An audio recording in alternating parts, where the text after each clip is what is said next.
While we were in Israel, our guide took us to the site of our text for today, and as he told us the story about Jeroboam and how he established a point of worship in Dan and also in Bethel, even though it was supposed to be in Jerusalem. And he told us the results of that decision and how it affected their nation. I thought there is so much in that story. There's so much to learn from that for us today. So I'm going to be reading, if you'd like to follow along, from the book of 1 Kings, chapter 12. Jeroboam fortified Shechem in the hill country of Ephraim and lived there. From there he went out and built up Peniel. Jeroboam thought to himself, the kingdom will now likely revert to the house of David. You see, at this point, the kingdom had divided after the death of Solomon, and he was afraid that he would lose power and position. If these people continue to go up and offer sacrifices at the temple of the Lord in Jerusalem, they will again give their allegiance to their lord Rehoboam, king of Judah. Rehoboam was ruling the southern kingdom, and even though they say go up to Jerusalem, it's actually south. They always go up to Jerusalem. They're talking about elevation there, not direction. After seeking advice, the king made two. By the way, he sought advice from his elders, and he sought advice from his peers. And he took the advice of his peers, which was the wrong thing to do.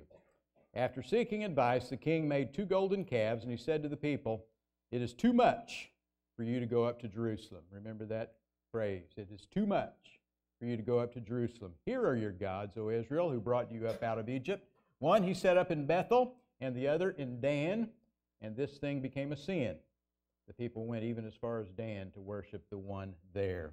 And as I said, we visited that site in Dan where he set up his temple and where they worshiped golden calves. The kingdom of Solomon had become divided. Rehoboam, his son, ruled the tribes of Judah and Benjamin in the southern kingdom, which they called Judah. And Jeroboam ruled the other 10 tribes in the northern kingdom, which they called Israel. Israel, Jeroboam, Judah, Rehoboam. But while the kingdom was divided politically, the people were still one in faith. All the Jewish men were required to go to Jerusalem 3 times a year to worship in the temple. They still had a common faith. They still had a common place of worship. They still had a common temple. Because of that, Jeroboam was afraid that if they continued to worship in Jerusalem in the southern kingdom, they would give their allegiance to Rehoboam, king of Judah, and he would lose his power and be killed. So he was thinking about himself. He was looking out for number one, and he was being disobedient to the express will of God for them. So he took matters in his own hands. He instituted subtle, seemingly harmless changes. Those are the worst kind, because they're the hardest to recognize. He didn't attack their religion. He didn't tell his people that religion was bad. He didn't try to replace their religion or do away with religion in general. If he had, he would have had a fight on his hands. People are ready to fight for their religion whether they practice it or not. They may not practice their religion at all, but you come against their religion and they're ready to defend it. For example, the people who get the most upset about not having prayer in schools don't pray when they have the choice. The people who get the most upset about no Bible in schools sometimes don't read it when they have the chance. Some people that get upset about not having In God We Trust on our coins don't actually trust God. People will defend their religion. Let's hope we also live our religion.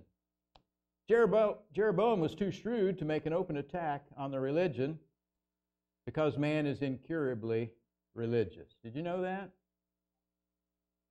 We are hardwired to worship. We're going to worship something, someone or something. There's someone or something that occupies the top spot in your life, your most important thing or person, and that thing is your God. Someone or something will be first in your life. What Jeroboam did was something like this. While your religion is a good thing, it's just too much trouble. It's too inconvenient. It's requiring too much sacrifice, taking too much of your time. Instead of going to Jerusalem, you can do it here in your own village. Why go to all that trouble 3 times a year? Why travel all that way over that treacherous land and thieves and robbers and all of that? We'll just set up our own place of worship right here in Dan.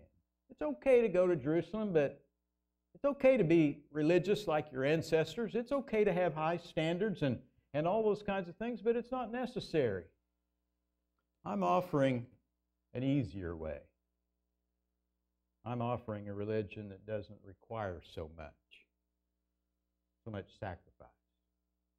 I'm offering an easy religion. You can be religious according to my plan and stay on Easy Street. You've all heard of Easy Street, haven't you? Religion light, so to speak.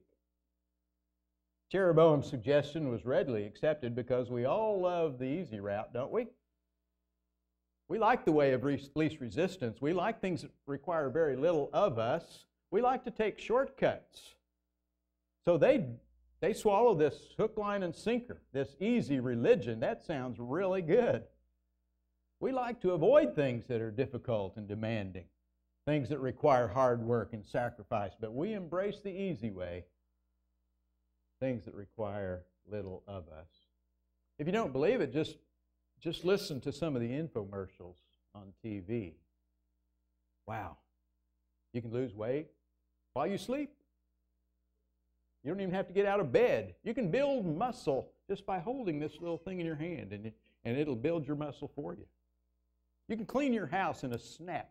Those ugly stains will be banished away in one easy step. It's all about ease and convenience. They don't ever say it's going to be hard. But it seems like it never works like it does on TV. Have you noticed that? Every time I try to tear off some wax paper, I'm thinking, man, why don't, on TV it's just clean as a whistle, and it always grips just perfectly, and they turn the veggies upside down, and I'm going, and by the time I get the wax paper out of the box, it's always wadded up in a wad, and then I have to start over. It's never as easy as it seems. We like the easy route. We take the elevator rather than the stairs. We park as close to the door as we possibly can. We like our remote control. My dad had a remote control. Hey, go change that to the other channel. We buy a riding lawnmower, even if our lawn's barely big enough to turn around in it. Then we buy a treadmill to get the exercise we could have gotten pushing a mower.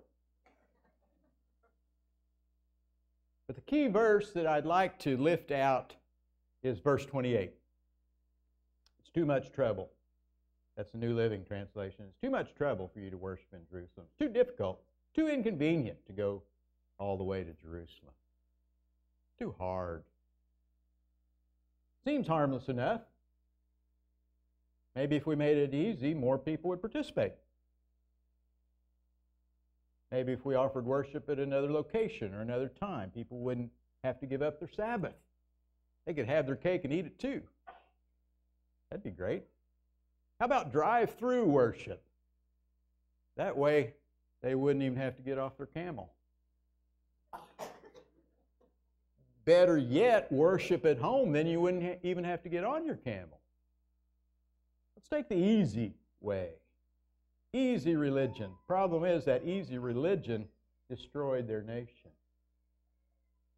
The spirit that seeks the easy road is just as prevalent today, if not more so. It says you don't need the church to be a Christian. You can be spiritual all by yourself. After all, spirituality is a personal matter between you and God. On second thought, you don't even have to be Christian to go to heaven. We're all serving the same God. Just try to be a good person, loving God and never send anyone to hell. And if you do choose a church or a TV ministry or a podcast that makes the fewest demands on you. One that's heavy on grace and mercy, light on discipleship, sacrifice, and accountability. After all, nobody wants to be legalistic. Those are the appeals that are being made to every person in this room. You've heard it. I've heard it. Take the easy route. The way of least resistance, the way to compromise. Look out for yourself. It's too hard to go to Jerusalem. It's too much to repent, deny yourself, and take up your cross. You're a busy person. You have a life to live, kids to feed, bills to pay. Besides, a fellow's got to have a little fun. Besides, Sunday's my only day to sleep in. Why not just watch a TV preacher? Better yet, watch the service online. It's the next best thing to being there. Plus, you won't miss opening kickoff. Light on the sacrifice. Forget about this denying yourself, taking up your cross stuff. True discipleship's for preachers, evangelists, and a few religious fanatics. After all, Jesus did all the work. All I have to do is repeat a prayer, and I'm set for eternity. And that Great Commission, go into all the world and preach the gospel, that's too hard. It's not my personality. I'll just let my life be my witness. People are going to see my life and they're just going to flock to the altar. How's that working for you? It could cost me my job, or at least a few friends. You know, I've got to learn to say no once in a while. Has the devil ever used any of those on you? Any of those sound familiar? You know, I was amazed as I was typing out all those excuses, how easy it was to come up with them. I could have gone on and on and on. I mean, the list could have been, the devil's got an infinite number of excuses that he'll supply if you're willing to listen. There is no end to the number of excuses that you could make. Problem is, I don't think they're going to work on Judgment Day. You might fool other people, you might even fool yourself, but you'll never fool God. Let me make three statements this morning, 3 reasons why we as Christians should avoid Easy Street. Number 1, when we take Easy Street, we'll never be the man or woman we were meant to be. We cannot become our best self without facing and overcoming opposition, struggle, strife. We've got to do the hard stuff. There's no way around it. There's no way to become strong except through struggle. There's no victory without strife. And this principle is true in every aspect of life. It's true physically. The way to healthy physical development is not the path of ease. This Daniel fast has been great. It's been great because it's hard, for one thing. And it's good to do hard stuff. Self-denial increases the power of the will over the senses and the spirit over the flesh. People who habitually indulge their physical appetites cannot be what they were meant to be. It's nice to live in a nice house, but it's going to cost something. It's nice to live in a healthy body, but it's also going to cost something. But the rewards are worth it. I like sports. But I like them, I think, for a different reason than a lot of people. I appreciate the process, the struggle, the sacrifice. I think probably the real character is shown in practice more than game day. There's a price to pay for success, and it blesses my heart to see anyone, but especially young people who are out there giving it everything they have, whether it be on the athletic field, the practice room, the studio, the library, the computer, developing habits that will serve them well in life. We need to do the hard stuff. We need to be better than we are, but not as good as we'll be tomorrow. Slacking may be pleasurable in the moment, but it doesn't pay very well. I've never read the want ads and said, slackers wanted. Lazy people, please apply. I've never seen that. There's no future in it. It's true physically, it's true intellectually. Easy Street will never take us to our intellectual potential. Did you ever have that mean teacher or coach? that required more of you than you thought you had to give. They stretch you to limits that you had never gone to before. You thought they were mean, but later you found out that they only had your best interest at heart. They weren't just preparing you for school or graduation, they were preparing you for life. Did you go back and thank them? Did you write them a letter? How many bright, talented people have you known who've been unsuccessful because they took easy street? They were slackers. They had no work ethic. They could have been successful, but they wouldn't work, at least not for long. They took it easy. They never learned to face problems and wrestle with them until they were conquered. So their potential remained untapped, undeveloped. Their potential will go to the grave with them when they could have accomplished so much. It's true spiritually. Easy street will never lead to your spiritual potential. Luke 9:23, Jesus said, if anyone would come after me, he must deny himself, take up his cross daily, and follow me. For whoever wants to save his life will lose it, but whoever loses his life for me will save it. Following Jesus is a life of self-denial. It means surrender, like we sang about today, and that's always a struggle. Luke 13:22, Jesus went through the towns and villages teaching. As he made his way to Jerusalem, someone asked him, Lord, are only a few people going to be saved? He said, make every effort, strive, work hard to enter through the narrow door, because many, I tell you, will try to enter and will not be able. Once the owner of the house gets up and closes the door, you'll stand outside knocking, pleading, Sir, open the door to us. But he'll answer, I don't know you or where you come from. Then you'll say, we ate and drank with you, and you taught in our streets. But he'll reply, I don't know you or where you come from. Away from me, you evildoers. There will be weeping there and gnashing of teeth. Jesus said, make every effort, strive, work hard to enter through the narrow door. Am I saying we can work our way to heaven? Of course not. We're saved by grace through faith. It's a gift of God. But Jesus has high expectations of his followers. He loves you right where you are. But he loves you too much to leave you there. He has a fantastic life planned for each and every one of us. Strive is used to describe the struggle of an athlete. It pictures panting breath, perspiration, and straining muscles. It's also used to describe a soldier on a battlefield. It means to fight like a good soldier fights. It's a picture of blood, sweat, and tears. In Matthew 7, Jesus said, wide is the gate and broad is the road that leads to destruction, and many enter through it. If it was easy, everybody'd be doing it. But small is the gate and narrow the road that leads to life, and only a few find it. There are certain things we must do and certain things we must not do. We must resist the broad way. Number 2, easy street will never lead to the best things in life. Pastor had a cocoon of an emperor moth in his office.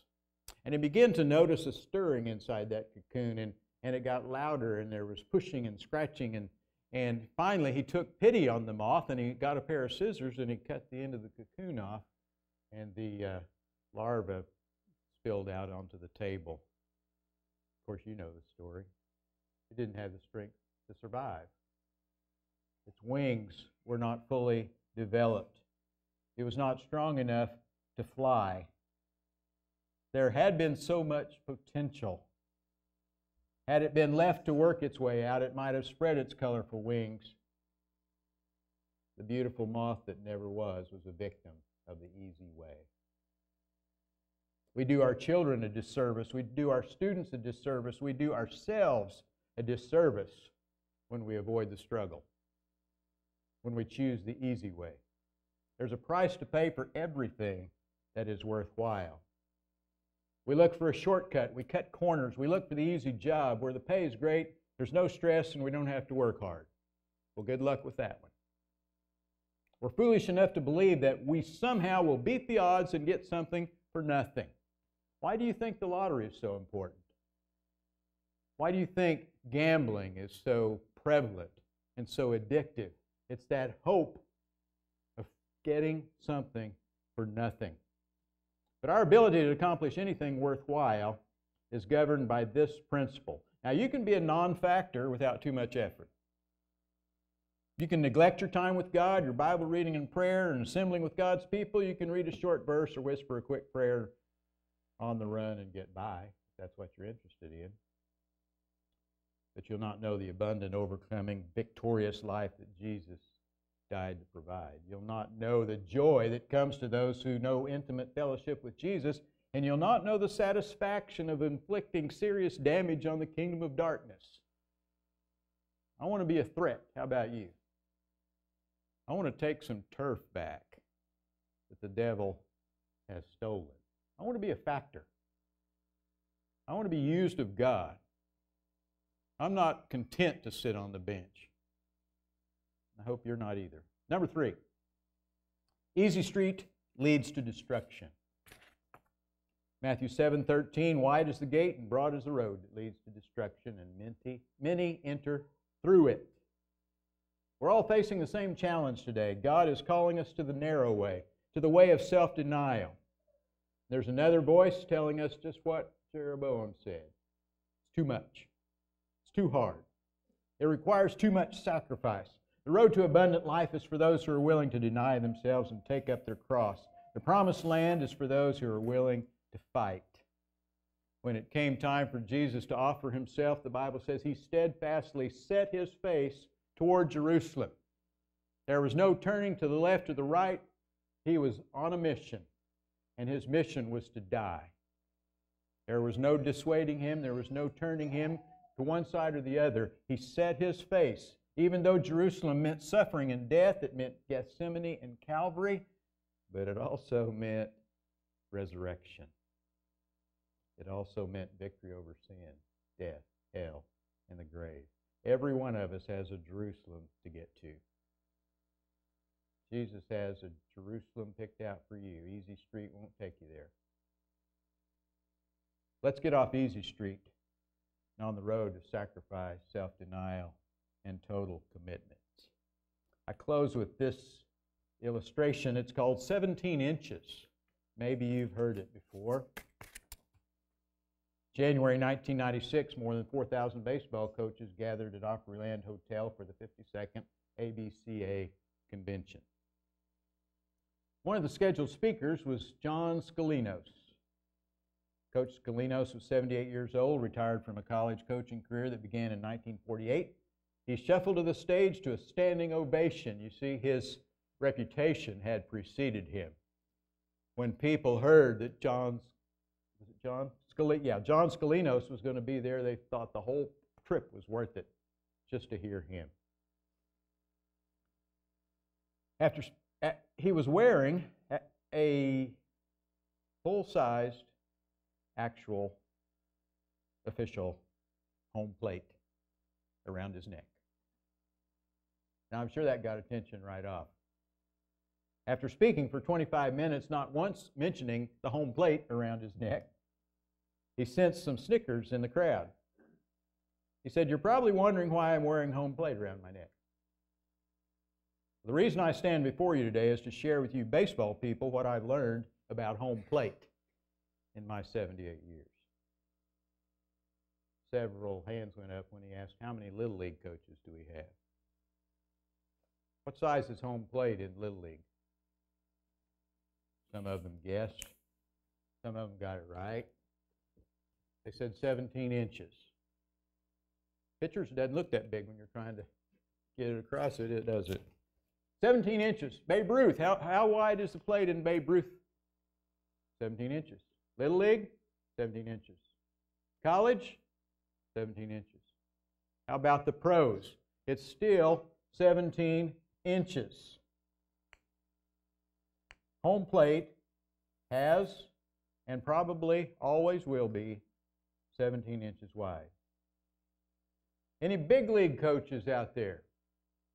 A few hands went up. What do they do with a big league pitcher that can't throw the ball over 17 inches? They say, oh, Johnny, that's okay. If you can't hit a 17-inch target, we'll make it 18, 19, 20, 25, whatever it takes to make it easier. If you're still having trouble, let us know. That's the easy way. And he said that's the problem in our houses, our schoolhouses, our state houses. We don't maintain our standards, we just widen the plate. Coach Scalinos concluded, if you remember one thing from this old coach today, it's this. If we fail to hold ourselves to a high standard, there's but one thing to look forward to. A dark, dark future. Easy street will take you places you don't want to go. It'll not take you where you're meant to be. Coach Scalinos died in 2009 at the age of 91. His message was clear. Keep your players, your children, your churches, and most of all yourself at 17 inches. Don't widen the plate. Don't lower the bar. So what is Jesus' 17 inches for us? Luke 9:23, if anyone would come after me, he must deny himself and take up his cross daily and follow me. It's self-denial. How wide is God's home plate? Matthew 22:37, love the Lord your God with all your heart, with all your soul, with all your mind. This is the first and greatest commandment. Second is like it, love your neighbor as yourself. Love God with everything you've got and love others just as much as you love yourself. How big is God's strike zone? Matthew 16:24, if anyone would come after me, he must deny himself, take up his cross. For whoever wants to save his life will lose it. Whoever loses his life for me will find it. What is God's game plan? Matthew 28:19, go and make disciples. That's the game plan. God hasn't widened his plate. He's not lowered his standards just because everyone else has. Well, this is the 21st century. We don't live that way anymore. We don't have those kind of standards that those people used to have. I don't live like my folks did. This is modern times. God's the same yesterday, today, and forever. He hasn't lowered his standards just because it's 2019. He expects the same level of commitment today as he always has. We might settle for mediocrity in our physical life.